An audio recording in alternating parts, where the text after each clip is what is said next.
funny about our show. We claim we don't do flashbacks, but every once in a while, there's one thrown in there to really pull at the emotion of what life was like.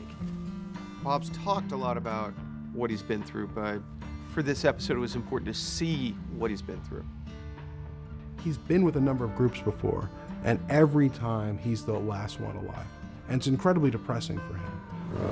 When Glenn and Daryl show up in that flashback, and that's the moment where you realize it's a flashback, it's such a bittersweet reminder of what we've lost. Wanna come with us?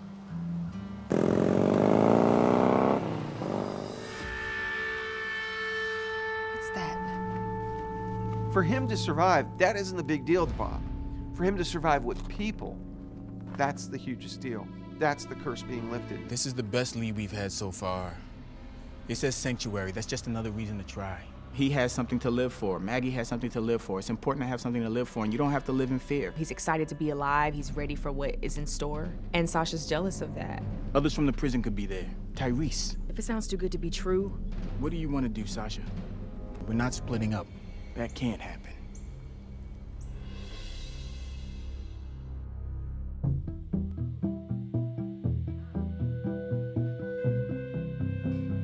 Daryl and Beth are definitely growing close over this time.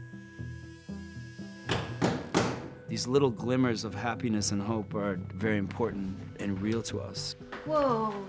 Now they feel like they're in it together and they are a team.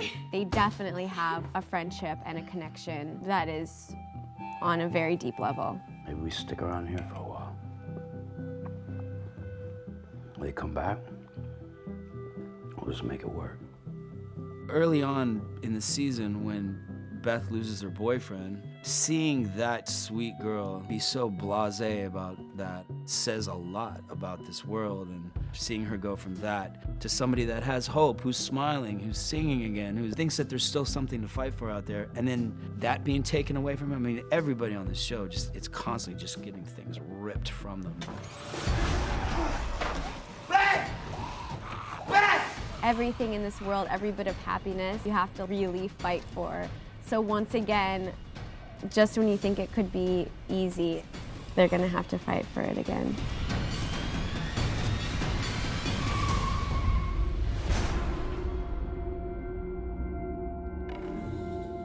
Maggie decides to leave Bob and Sasha because up to that point, she was somewhat blindly dragging them on her mission. This is kind of like Ulysses in a way. Both Glenn and Maggie totally believe that if the other one survives, they will look for each other. And that's what motivates both of them. Her goal is to start leaving any traces to Glenn that she can, that she's still alive, that she's still out there. What's happening thematically is that Maggie is running to hope and Sasha's running away from it. You don't have to be alone again. I won't be. Even though there's a real passion between them that's starting to sort of emerge, he recognizes that trying to rejoin up with the group is really the only way to go. Yeah, I'm still not ready. So I'm gonna go be on my own. And he goes to find Maggie and she goes off on her own. And as soon as she does, she realizes the big mistake and how crazy she's being and how weak it really is.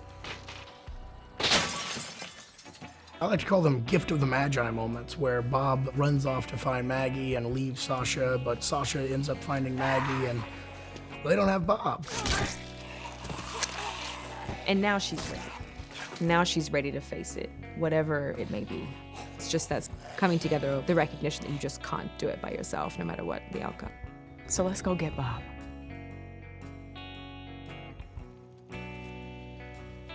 You know, the big unknown of the back half of season 4 is what is Terminus? What will it be if they actually end up making it there? Bob! Could be something fantastic, it could be something absolutely terrible. I'd put my money on terrible, but you know what? We like to keep you guessing, so you never know. The Walking Dead. All new episodes Sunday nights at 9, only on AMC. For more exclusive video, go to AMC.com.